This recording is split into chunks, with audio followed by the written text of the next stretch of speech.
Okay sir, तो next हम देखने वाले यूनिट नंबर 2 आया है। नेक्स्ट हम देख रहे हैं यूनिट नंबर 2। पेपर 1 का ये यूनिट नंबर 2 है, that is the mean value theorem. ठीक है, एक्चुअली वो उसी का एक्सटेंशन है। तो ये एक्चुअली ऑलरेडी पढ़े हैं आपने मीन वैल्यू थ्योरम। यहाँ पे हम मीन वैल्यू थ्योरम जो है लैग्रेंज मीन वैल्यू थ्योरम देखने वाले हैं। लैग्रेंज मीन वैल्यू थ्योरम, ठीक है। रोल्स थ्योरम देखने वाले हैं। Rolle's theorem, Lagrange mean value theorem, Cauchy's mean value theorem भी देखने वाले हैं। ठीक है, टेलर थ्योरम देखेंगे। ऐसे 3-4 से 5 ज़्यादा से ज़्यादा यहाँ पे पॉइंट है इस यूनिट नंबर 2 में, और वेरी इजी है। इस थ्योरम के ऊपर आपको एग्जाम्पल का एप्लीकेशन भी है। ठीक है, तो वो भी इम्पोर्टेंट है। तो स्कोरिंग चैप्टर है, यूनिट नंबर 1 से हाफ बोलेंगे, मीन्स 50% ऑफ यूनिट नंबर 1। ठीक है, उतना इसका सिलेबस है, तो जल्दी से जल्दी भी ये खत्म हो जाएगा। ठीक है, तो यहाँ पे देखिए, ये जो मीन वैल्यू थ्योरम है वो क्या करता है कि जो डेरिवेटिव है, डेरिवेटिव टर्म की वैल्यू निकालना है। देखिए यहाँ पे लिखा है, they provide, mean value theorem provides the value of the function in terms of its derivative. ठीक है, डेरिवेटिव्स की यहाँ पे आपको सिर्फ स्टडी है। ठीक है, तो 1 बाय 1 हम स्टार्ट करते हैं। First one is the Rolle's theorem. ठीक है, आपने इसको 12th में भी पढ़ा है, रोल्स थ्योरम को। लैग्रेंजेस मीन वैल्यू थ्योरम भी 12th में है, और कॉचीज मीन वैल्यू थ्योरम भी 12th में है। कौन सा चैप्टर है? आपने पढ़ा होगा 12th में, एप्लीकेशन ऑफ डेरिवेटिव पढ़ा गया। इस चैप्टर का नाम था क्या? Application of derivative. किसी को नहीं पता? पता है सर। डिफरेंशिएशन के बाद में एप्लीकेशन ऑफ डेरिवेटिव ऐसा एक चैप्टर था जिसमें हमने डेरिवेटिव को क्या किया, डेरिवेटिव का हमने एप्लीकेशन देखा। अलग अलग एप्लीकेशन आपने देखा होगा, अप्रोक्सीमेशन देखा होगा, Lagrange mean value theorem, Cauchy's mean value theorem. ठीक है, एंड इसके सिर्फ आपने एग्जांपल देखे। यहाँ पे आपको प्रूफ के ऊपर कंसंट्रेट करना है, बिकॉज अभी आप प्योर मैथमेटिक्स पढ़ रहे हो। ठीक है, तो ये अभी थ्योरम्स के प्रूफ भी बहुत ही इंपॉर्टेंट रहेंगे। तो देखिए, first is the Rolle's theorem. क्या कहता है रोल्स थ्योरम? स्टेटमेंट देखिए, if a real valued function f defined on closed interval ab is continuous on closed interval ab, second one is the differentiable on open interval ab, and third one is f of a is equal to f of b. If these functions f on closed interval ab satisfy these three conditions 1, 2 and 3, then there is at least one point c belongs to ab such that f dash c is equal to 0. कोई बता सकता है ये क्या meaning करता है? Means इसका meaning क्या है, बताओ, कोई बता सकता है? ऑलरेडी ये 12th में हुआ है, इसलिए पूछ रहे हैं।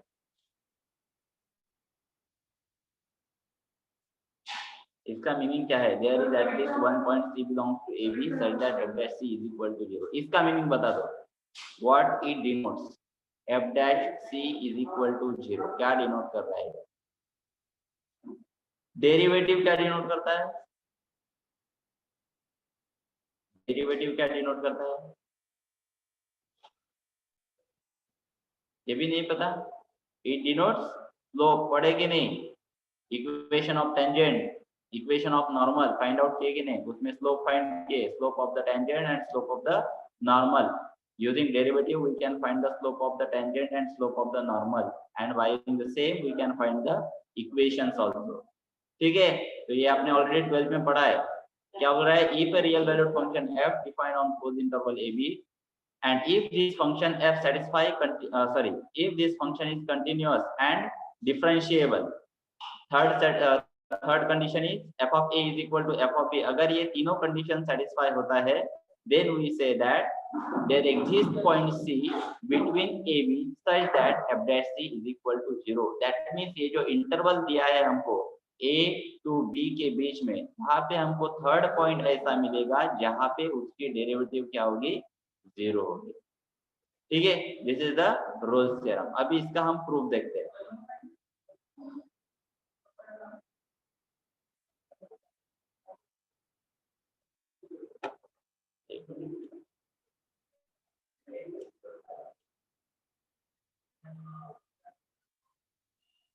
ओके, तो नेक्स्ट प्रूफ देखिए कैसे प्रूव करना है। अभी हमारे पास दिया नहीं है कि फंक्शन किस तरीके से है, तो हमने डिफाइन किया let F be defined on close interval A B and satisfy condition 1 2 3।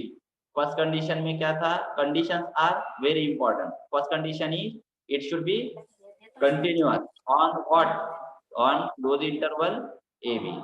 Second जो कंडीशन है, सेकंड कंडीशन क्या है, इस क्लोज इंटरवल ए बी के ऊपर वो कंटिन्यूअस होना चाहिए। सेकंड क्या है, इट शुड बी डिफरेंशिएबल होना चाहिए on open interval AB, and third condition is f of A is equal to f of B। ये तीन कंडीशन है। यहाँ पे क्लोज इंटरवल के ऊपर कंटिन्यूअस होना चाहिए, ओपन के ऊपर डिफरेंशिएबल होना चाहिए, एंड फाइनली जो एंड पॉइंट है, एंड पॉइंट के ऊपर उसकी वैल्यूज क्या होनी चाहिए, सेम। तो हमने कंसिडर किया एक फंक्शन जो सेटिस्फाई करता है कंडीशन 1 2 3। नाउ यहाँ पे आपके पास दो केस जनरेट होती है। यहाँ पे आप लिख सकते हो केस नंबर 1। ओके, केस 1 हमें पता नहीं है कि फंक्शन कौन सा है, तो फर्स्ट केस में पकड़ो function is 0। Suppose that f(x) is 0 for all x belongs to a b। ठीक है, then f(x) is equal to 0 हो गया। देन ये 0 मींस क्या है, it is a constant function and derivative of constant is 0। तो f(x) is 0 for all x belongs to close interval a b। Derivative क्या हो गई, 0 हो गई। एंड वही हमको शो करना था कि there exist at least one point x belongs to a b for which derivative is 0। यहाँ तो मैं फॉर ऑल मिला, वो हर एक पॉइंट के ऊपर वो डेरिवेटिव क्या है, 0 है। तो थ्योरम प्रूव्स क्लियरली। ये क्लियर है क्या पॉइंट, ये पॉइंट क्लियर है। ओके, तो अभी मैंने चूज किया था फंक्शन ई 0। नाउ मैं चूज करूंगा सपोज दैट यहाँ से केस 2। मैंने यहाँ पे कुछ नोट्स निकाला है, ठीक है, डायरेक्ट वही पे मैं मैनिपुलेट कर रहा हूँ। यहाँ से आप केस 2 बोल सकते हो। केस 2 में हम क्या चूज करेंगे, let f(x) is not equal to 0। Case number 2 में हम चूज करेंगे f(x) is non zero. Non zero means function is not vanishing identically. Okay, ये वैनिश नहीं हो रहा है, function does not vanish identically on a given interval. Now if function is not vanishing, but पहली condition क्या बोल रही है कि function is continuous on the closed interval A b. If it is continuous then it is implies that function is bounded on close interval A b. Function क्या हो जाएगा, bounded हो जाएगा on the closed interval A B. And hence if function is bounded, bounded function की definition बताई थी मैंने। What is bounded, bounded किसको बोलते हैं, बाउंडेड किसको बोलते हैं, function is said to be bounded if it has upper bound and lower bound. अगर फंक्शन को अपर बाउंड और लोअर बाउंड है तो हम बोलते हैं कि फंक्शन क्या है, बाउंडेड है। So if function is bounded, then it will have a least upper bound as well as greatest lower bound। least upper bound suppose करो m है एंड greatest lower bound आपका क्या है, ये small m है। ठीक है, if it attains least upper bound at m and greatest lower bound at small m, this means that there are point t and u in the interval ab such that कहाँ पे तो जाके वो ज्यादा से ज्यादा मैक्सिमम वैल्यू मिलेगा and f of u, वहां पे हमारे पास पॉइंट u रहेगा where value is small है। इस इंटरवल ab के बीच में ऐसे पॉइंट्स रहेंगे जहां पे वैल्यू क्या मिलेगी आपको, कैपिटल M मिलेगी, that is the greatest lower bound, sorry least upper bound, this is called as least upper bound, और इसको क्या बोलते हैं, greatest lower bound. Okay, now हमारे पास दो पॉइंट है, capital M and small m। Now हमारे पास दो केसेस जनरेट होंगे, either m is equal to small m, capital M equal to small m, और capital M is not equal to small m। तो consider case number 1 where capital M is equal to small m। हम ऐसे case generate करेंगे जहां पे capital M is equal to small m रहेगा। ठीक है, if capital M equal to m, ये क्या है, these are the bounds, means constant value मिलेगी। मिलेगी कि नहीं? And in the both case function will be constant and derivative of constant 0. So case 1 prove हो गया. केस नंबर 2 में हम कंसिडर करेंगे, suppose that capital M is not equal to small m, but small m have the value toward the lower end. Small m कहाँ की value है? Lower and के तरफ की वैल्यू है. That means capital M can not be is equal to f of a. ये capital M इधर में रह गया, उससे तो छोटा स्मॉल m है और उससे भी छोटा क्या बताया हमने? a बताया. so that means we can say that this f of a, that is the functional value at a, is not equal to capital M. होगा कि नहीं? ओके, सो fx इज, तो हम यहाँ पे a to b के बीच में capital M ऐसा कंसिडर करेंगे such that fx is equal to capital M for a less than x less than b. तो आपके पास ये m क्या है? This m denotes least upper bound. So by definition of least upper bound, unit number 1 में मिलेगा आपको सब कुछ, नहीं तो बीच में इंटरवल है तो समझ में नहीं आऊंगा आपको. What is least upper bound, greatest lower bound, unit number 1 में ये स्टडी की है हमने. ठीक है, तो डेफिनेशन देख लीजिएगा एक बार. Least upper bound and greatest lower bound. So by definition of least upper bound क्या बोल सकते हैं? That is f of x plus h minus fx is less than 0 and f of x minus h minus fx is less than 0. ये पहले बताया था मैंने. Neighbourhood क्या होता है? Around the neighbourhood, that means a के नेबरहुड ऑन राइट साइड क्या होगा? That is a plus h and on the left side क्या होगा? a minus h. तो यहाँ पे आपके पास m है, functional value at x choose किया है हमने. तो this means that f of x plus h minus fx is less than 0. और दूसरा मिलेगा आपको statement f of x minus h minus fx is less than 0. ये मैं बाद में बताता हूँ कि ये ऐसा क्यों लिखा है हमने. ठीक है, 2-3 स्टेप के बाद में.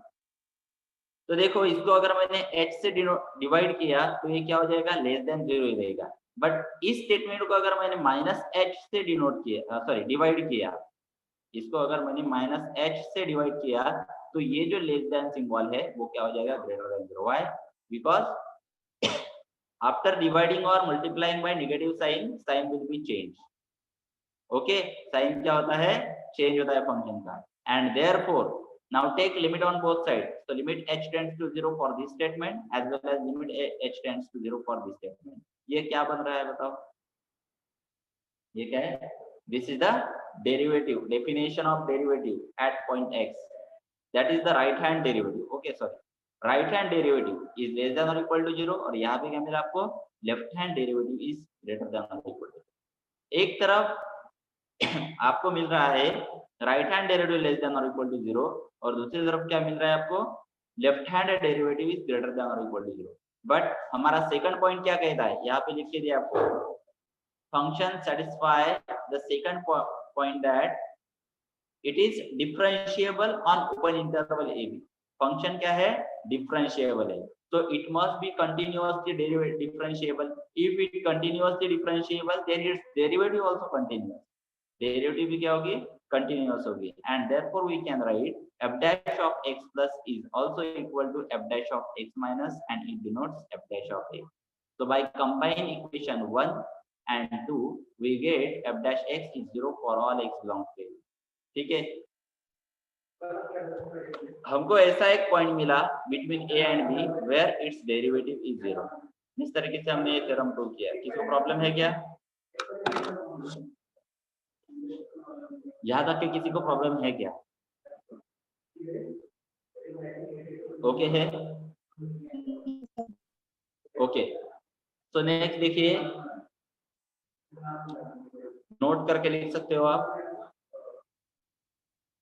जो 3 कंडीशन हमने सेटिस्फाई बताया था कि function satisfy 3 condition, that conditions are sufficient but not necessary.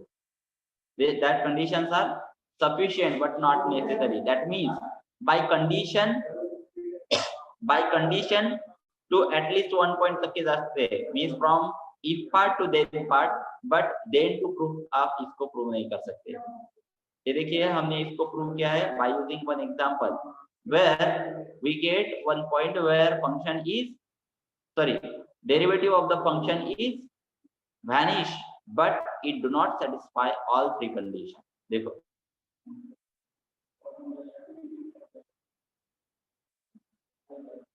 तो लेट अस कंसिडर, एक फंक्शन हम कंसिडर करेंगे। सपोज दैट, ऊपर में आया नहीं वो फंक्शन, यहाँ पे लिख लीजिएगा एक एक्स्ट्रा वन, यहाँ पे लिखना है आपको। Suppose that fx is equal to 1 by x plus 1 divided by 1 minus x, एक ऐसा फंक्शन जनरेट करेंगे। Then take a derivative, then this implies that f dash x is equal to, what is derivative of 1 by x? Derivative of 1 by x,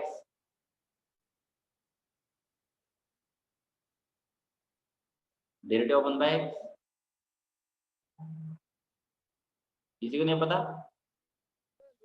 1 by x square, 1 by minus 1 by x square आएगा, ठीक है, minus 1 by x square plus derivative of 1 divide by 1 minus x,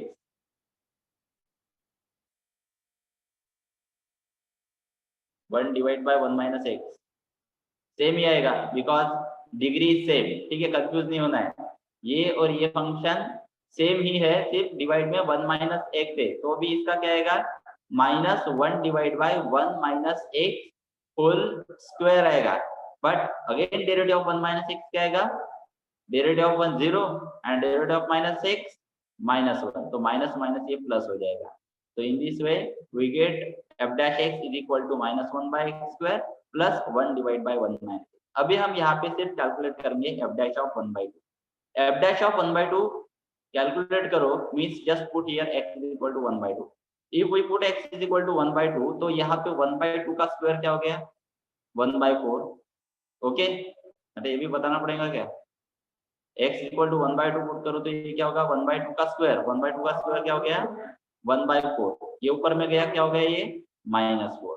similarly 1 minus 1 by 2, 1 by 2, 1 by 2 का square क्या हो गया, again 1 by 4, ये ऊपर में गया क्या हो गया, 4, -4 + 4 क्या हो गया, ये 0। सो बिटवीन, ये जो मैंने फंक्शन जनरेट किया था बिटवीन 0 to 1 एंड 0 to 1 के बीच में मैंने एक पॉइंट फाइंड किया 1 by 2 where its derivative is 0। We get point, at least 1 point find किया मैंने, कौन सा, 1 by 2 which belongs to 0 to 1 where 1 by minus f dash of 1 by 2 क्या हो गया, 0 हो गया। But then part directly prove हो गया, but Rolle's condition do not satisfy, इसके जो रोल्स कंडीशन है वो सेटिस्फाई नहीं होते। व्हाई, कोई बता सकता है, रोल्स थ्योरम क्यों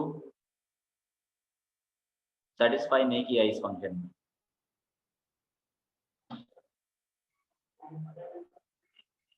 इसने रोल्स थ्योरम क्यों सेटिस्फाई नहीं किया? यहाँ पे तो लिखा तो है Rolle's theorem, Rolle's conditions are not satisfied. Why? आपके आगे लिखा तो है function is not continuous on interval 0 to 1। Why it is not continuous? कभी भी डायरेक्ट मत पढ़ते जाइए, जो व्हाई क्वेश्चन है वो व्हाई का आंसर फाइंड करो। ये क्यों कंटिन्यूअस नहीं है, कौन से पॉइंट के ऊपर वो कंटिन्यूअस नहीं है? कंटिन्यूटी ऑन द इंटरवल बताया था मैंने, क्या बोलती है definition, a function is said to be continuous in the interval if it continuous at every point. हर एक पॉइंट के ऊपर अगर वो कंटिन्यूअस है तो ही हम बोलेंगे कि फंक्शन क्या है, कंटिन्यूअस है, अदरवाइज नॉट। तो यहाँ पे देखो इस फंक्शन के ऊपर x इक्वल टू 0 पुट करके देखो, x is equal to 0 put करो, क्या मिलेगा, 1 by 0, 1 by 0, 1 by 0 क्या मिलती है वैल्यू, 1 by 0 नॉट डिफाइंड, बाद में 1 by 0 not defined, that means infinity value मिलती है। अगर 1 by 0 डिफाइंड ही नहीं है, फंक्शन ही डिफाइंड नहीं है, तो कंटिन्यूअस होगा क्या? एक पॉइंट मिला हमको जहां पे फंक्शन कंटिन्यूअस नहीं है, कौन सा, 0, and therefore function is not continuous over all the interval 0 to 1। Okay, तो सिमिलरली सेकंड नोट लिख सकते हो। पहला पॉइंट समझ में आया, conditions of Rolle's theorem are sufficient but not necessary. Second condition, second note है आपका, theorem is not valid for complex valued function. ये जो थ्योरम है वो कॉम्प्लेक्स वैल्यूड फंक्शन के लिए वैलिड नहीं है। कहाँ पे वैलिड है? Only for real valued function. तो यहाँ पे आपका जो यूनिट है या पूरा चैप्टर है वो टोटल किसके ऊपर डिपेंड है? Only on real valued function. सिर्फ हम रियल वैल्यूड फंक्शन के ऊपर स्टडी करेंगे टॉपिक। ठीक है, तो नेक्स्ट देखिए, इसका हम थोड़ा ज्योमेट्रिकल इंटरप्रिटेशन और अलजेब्रिक इंटरप्रिटेशन भी देख सकते हैं। ठीक है, ये पूछता नहीं है एग्जाम में, लेकिन future point of view important है। ठीक है, आगे में जब आप एंट्रेंस एग्जाम सॉल्व करेंगे तब ये geometrical interpretation and algebraic interpretation importance है वहां पे। ठीक है, तो यहाँ पे देखो geometric interpretation. Geometric interpretation means geometrically ये क्या इंटरप्रेट करता है स्टेटमेंट, तो इसके लिए आपको स्टेटमेंट पता होना चाहिए। ओके, तो ये क्या डिनोट कर रहा है? Consider a curve which is continuous on close interval AB and it is differentiable on open interval AB। First 2 point हो गया। सेकंड पॉइंट क्या बोल रहा है? f of a is equal to f of b। That means end point जो है वहां पे फंक्शनल वैल्यू क्या है आपकी? सेम। देन क्या बोल रहा है? Then there exist at least one point c which belongs to AB such that f dash of c is equal to 0। सो इसको विजुअलाइज करो। f dash c is equal to 0। That means ये क्या हो गया? f dash c मींस क्या है? This is slope at point C। Slope of what? This is the slope of the tangent to the curve. 12th में पढ़ा आपने। ये क्या डिनोट करता है? Derivative denote slope of the tangent और slope of the line where at point C। यहाँ पे आपको C दिया है इसलिए मैंने C दिया है। तो slope at point C is 0 means between A to B we get one point where slope is 0। Slope 0 है। स्लोप 0 है मतलब क्या है? It is parallel to x axis. याद रखिए, स्लोप अगर 0 है तो वो पैरेलल टू x एक्सिस रहेगा, एंड स्लोप अगर इंफिनिटी है तो वो रहेगा पैरेलल टू y एक्सिस। समझ में आ गया? ये दो इंपॉर्टेंट असम्पशंस है। If slope is 0 then it is parallel to x axis। यहाँ पे देखो इस कर्व को मैंने एक टेंजेंट लिया है which is parallel to x axis। अगर इंफिनिटी मिलता तो मैंने parallel to y। This is the geometrical interpretation. Okay, तो tangent is parallel to x axis। Next is the algebraic interpretation. Algebraic interpretation means mathematically ये statement क्या बता रहा है। ओके, तो ये देखिए आपको क्या मिला? f of a is equal to f of b बताया मैंने। f of a is equal to f of b है। दैट मींस क्या है? Functional value at the end points are same. Functional value at the end points are same. Okay, तो f of a is equal to f of b। Now f dash c is equal to 0। ये क्या denote करता है? ये क्या है? ये 0 मिला, दैट मींस क्या है? These are a and b are the zeros of x। a and b क्या है? जीरोस है। Zeros means root. अभी आप हायर स्टैंडर्ड में है इसलिए इसका नाम भी बदल दिया। जीरो रूट्स मींस क्या है? 0। ठीक है, किसी को पता नहीं होगा तो साइड में लिख के रखो, 0 मींस रूट्स। ओके, या ब्रैकेट में लिख के रखो। तो a एंड b रूट्स हो गए। यहाँ पे डेरिवेटिव भी 0 हो गई। At what point? At point C। अगर कोई वैल्यू आपको उस पॉइंट के ऊपर 0 मिलता है तो वो क्या होता है? उसका रूट होता है। That means C is the root of derivative. C is the root of derivative of the function and therefore f dash C is the 0 which is obtained between two zeros of fx। Statement के ऊपर ध्यान रखो, मैंने क्या आपको बताया कि we get 0 of the derivative between the two zeros of the function fx। जो ओरिजिनल फंक्शन fx है उसके दो जीरोस के बीच में हमको क्या मिला? डेरिवेटिव का 0 मिला। तो हम स्टेटमेंट बोल सकते हैं कि algebraically Rolle's theorem interprets that between two zeros of x there is at least one zero of f dash x। दो जीरोस fx के दो जीरोस के बीच में हमको एक ना एक डेरिवेटिव का 0 मिलेगा। ओके, ये 2 मार्क्स के लिए पूछ सकता है। How many zeros can be obtain between the 2 zeros of fx? तो क्या रहेगा, एटलीस्ट 1 जीरो। ओके, ऐसे 2 मार्क्स के लिए क्वेश्चन पूछता है। लास्ट जो क्वेश्चन रहता है, आपको अभी अटेम्प्ट करने का मौका नहीं मिला, ठीक है। जब आपका डिस्क्रिप्टिव, अभी तो एमसीक्यू बेस चालू है, लेकिन अगर डिस्क्रिप्टिव आ गया मीन्स 6 मार्क्स पुराना पैटर्न अगर आ गया तो ऐसे क्वेश्चन पूछे जाते हैं। लास्ट क्वेश्चन रहता है 2 मार्क्स के लिए, ठीक है। तो अभी तक के किसी को प्रॉब्लम है? एक प्रॉब्लम देख लेते हैं, एग्जाम्पल देखिए। अभी सिर्फ आपको वेरीफाई करना है। Verify the truth of Rolle's theorem for the following function, या बोल सकते हैं verify the Rolle's theorem for this function. पहला फंक्शन देखिए, fx is equal to x square plus x minus 6 in minus 2 to 2। इसके लिए आपको रोल्स थ्योरम वेरीफाई करना है। तो बताइए फंक्शन कंटिन्यूअस है क्या? पहले आपको 3 कंडीशन सेटिस्फाई होती है क्या नहीं वो देखना है, ठीक है। तो यहाँ पे लिख लीजिएगा गिवन, ठीक है।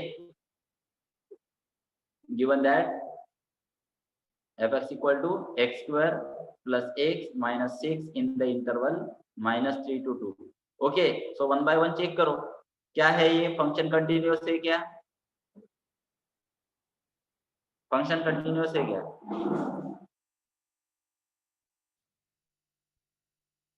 अरे आंसर द्या रे बाबा, कंटिन्युटी पण नाही सांगू शकत का तुम्ही? कंटिन्युटी कशी चेक करा?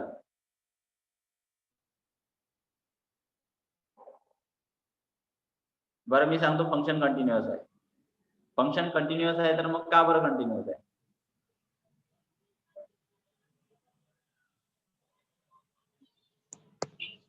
right hand side is equal to left hand side. काय आन्सर तर सांगितला की फंक्शन कंटिन्यूअस आहे, but why it is not continuous?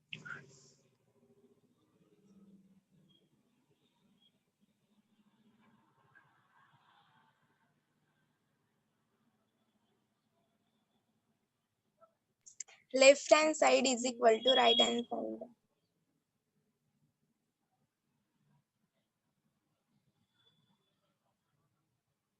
Trigonometric function असो, एक्सपोनेंशियल फंक्शन, क्वाड्रेटिक फंक्शन,